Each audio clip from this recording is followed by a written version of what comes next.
Hey guys, welcome to GearHeads. My name's Jesse, and today I'm going to be showing you guys a common problem with the new 5.7 Hemi motors, and it's a problem that Chrysler hasn't really addressed or owned up to yet for some reason. So the problem is the camshaft's getting flat. It's a major problem for an engine, and it's a pretty major failure, and for some reason we're seeing it really often on motors that don't even have excessive miles on them. I've done a few so far where the motor had less than 100,000 miles, a couple more had low hundreds. I have one here currently that I can show you guys, and that one's at about 175. So sure, it's got 175,000 miles on it, but you should still never see a flat spotted cam at that kind of mileage, especially if it has been maintained. And every single one of these vehicles that we've seen so far that this has happened to got regular oil changes every 5,000 miles with quality oil and quality filters, and has also had the rest of the vehicle maintained as well. So this isn't a lack of maintenance that's causing this problem. It's a bad design in some part of the motor. So I've got a couple camshafts actually here under my toolbox. I'll show them to you guys, and I have a lifter as an example, and let's go over those and I'll show them to you. And then after that's done, I have a truck here right now actually with this problem, and I can go and show you on the truck how to diagnose it and what to look for, and just so you don't get it wrong, because this is a problem. A lot of people will take their truck to the shop. So if you own a 5.7 Hemi, or if you're a mechanic and you're looking to diagnose a misfire in a 5.7 Hemi, one of the newer generation ones, the last 10 or so years, we've got a P0300 code, P301 through 308. This might concern you. So obviously, first thing, check your spark plugs, make sure your spark plugs are good. If you suspect a bad coil, just move that over to another cylinder, see if that misfire moves with it. If it does not, this is the next thing you're probably going to want to check, unless you're suspecting a bad fuel injector. But we haven't actually seen that yet at all. Every single time so far that we've had misfires like this, it has been the camshaft. And it's more typical, at least when it starts, before it's gotten super bad. It'll actually idle fine. If you're driving around slow, it'll drive fine, but as soon as you try and put power to it and you step on it, it starts misfiring. Check engine light's gonna flash and ding at you, and you can feel it too. It starts running pretty rough. So anyways, let me show you those camshafts I got into my toolbox. Okay, so in case you were unaware or did not know, this is what a camshaft looks like. So this over here is the front of the camshaft, and up here you have a sprocket that gets bolted on, and that's what your timing chain goes to, that goes also down to your crank, and this is what keeps the motor in time. And then running down the whole rest of it, you've got these lobes, you've got bearings that hold it in place that they spin on, but otherwise you've got these lobes, and each of these lobes spins around, pushes up on the lifter, and when the lifter rises, it pushes the push rod up, that pushes on the rocker arm, and then that opens your valves for your engine. So the reason you get misfires when this happens is because the lobe gets flat spotted, it's not pushing the lifter up all the way, and therefore when the rocker arm gets engaged, it's not opening your valve all the way. And it gets worse the higher the engine speed is too, so the problem becomes more apparent. So let me show you what some nice ones look like and show you this one right here and what happened. Alright, just ignore the dirt. This has been laying under my toolbox. So obviously when this is in the engine, it should be very clean, and it's got oil running on it all the time. So this is what they should look like. You've got your lobe coming up, and a little bit of a shiny smooth surface where the lifter runs on it. That's not a problem. This is okay, and these all look okay so far until we get to this one right here. So take a look at this. Alright, so you can see on this one, this is not near as smooth as all the other ones are, and then you've got these big lips right here, and if you roll it over, you'll see also that the lobe is nowhere near as long. So if you compare with this one next to it, that lobe sticks up real high. This one's offset, so it should be sticking up just a little bit to the left of this one here, but it's a lot shorter because it's been ground down.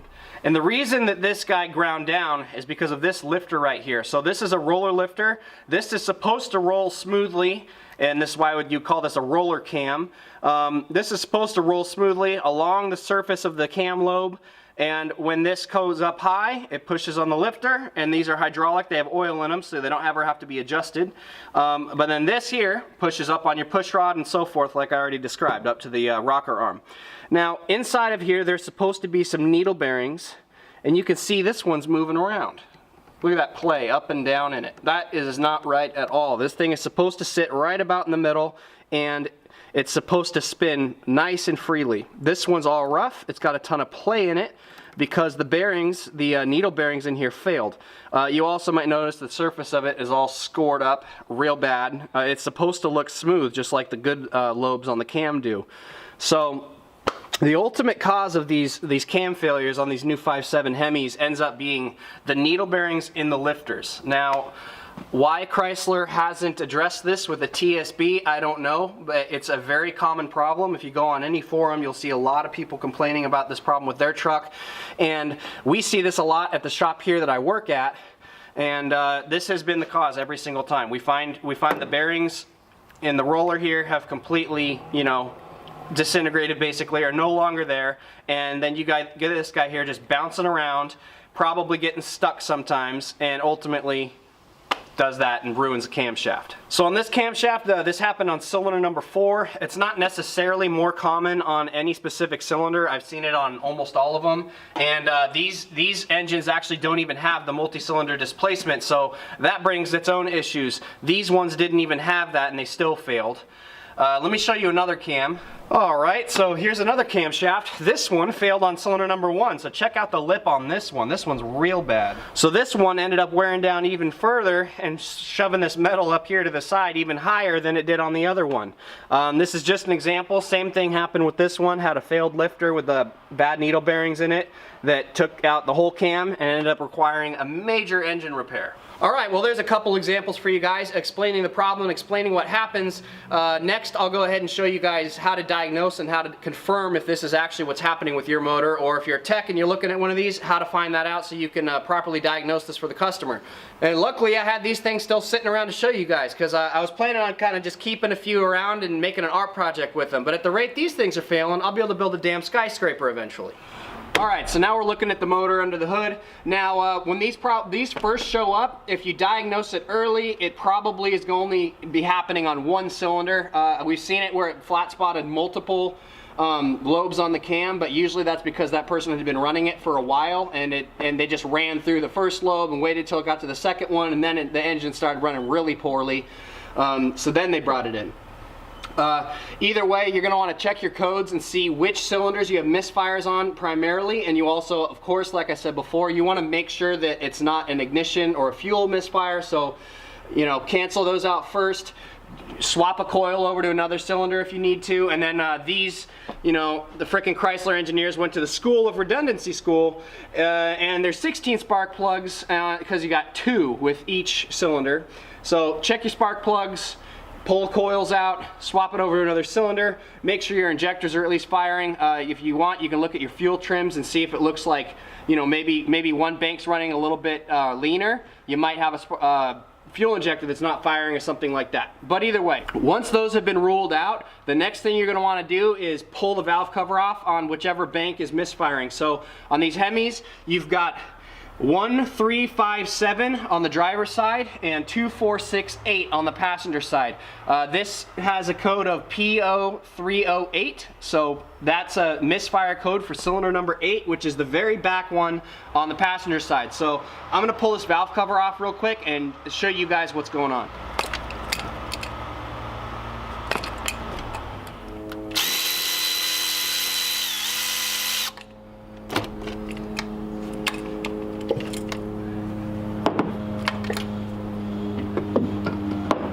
Alright, this is not a how-to for pulling your valve cover off, but I can tell you, just remove all the electrical connectors on this side, get them out of the way, take the bolts off, take your coils out, and this one comes out pretty easy. The driver's side is a pain in the butt if you don't have the intake manifold off on these, but that's another story. Alright, so let me tell you what you're looking at here. Here's your rocker arms all along the top here. You're going to be watching this very back one specifically at the top. That's the intake valve for cylinder number 8. And these rocker arms, when they're pushed up by the push rod from the lifter, you know, that comes from the cam, it's supposed to push down on the valve spring and open that valve up a certain amount. I don't remember off the top of my head exactly what the measurement is, but you can watch this one and watch this one and see how much it travels, and then watch the back one and see how much it's traveling in relation to those two. It's a lot less. So another tip when you're doing this, I obviously have the coils off and I have the fuel injectors off, or the fuel injector plugs off on this side. I didn't even touch them on the other side, and you don't have to. If you get in the truck and you put the key on, put your foot down to the gas, on the gas pedal all the way and hold it there while you're cranking, it'll do a cold flood crank and it won't send spark or fuel, and the motor will not try to start. So either way, let me go ahead and do that, and let's see if you guys can see it. Alright, so watch that back one there, and you can tell it's not moving anywhere near as much as the two in front of it are, and that's because the two in front of it don't have flat spotted cam lobes. So they're getting the exact amount of travel they should be, and those both look good. Also, another good hint that you can tell from doing this cold flood crank test, and you can do this before you even pull the valve cover or anything else off. So listen as the engine's cranking over, and you can hear the compression stroke is really weak on one of them. So you can, if you listen just right, you can tell it's like 1, 2, 3, 4, 5, 6, 7, and then on the 8th one, it's a lot weaker than the other ones are, and that's another hint of what's going on here.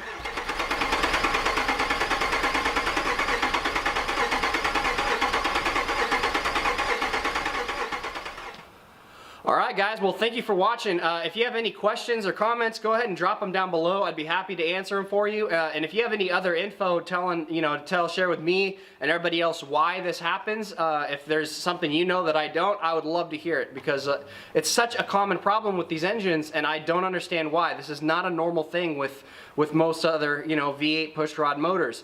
I never see this anywhere near to the extent as we do with these newer 5.7 Hemis. So it's strange, it's kind of a bummer, and I really feel bad for a lot of people that bought these trucks, because, overall I do like the trucks, and these engines are good engines when they run well. They make good power and they drive nice. But, this is crazy. There's no reason for these to be failing so early and so commonly on these things. Either way, like I said, drop a comment down below. Tell me what you think. Tell me what you know. So if you liked the video, please leave a thumbs up. If you didn't like the video, leave a thumbs down. That's fine. Maybe you're a Hemi guy and you're just bummed about it because you have one. I don't know. I'm just trying to help and trying to show you guys what's going on so you can figure out your problems and diagnose these things. If you want more content like this, please subscribe. We do how-to videos. I've got tool reviews. I work here in the shop, and I do how-to videos on my personal projects. I can't really do too many how-to things on stuff here in the shop though, and as much as I'd love to do a how-to for a cam job on one of these, it wouldn't really be a good idea because I have to work here and it's a professional environment, and we got to get work done so we can get paid, and videoing things takes so much longer, and either way I gotta work. So anyway, once again, I hope you guys liked the video. Have a good one, and as always, keep wrenching.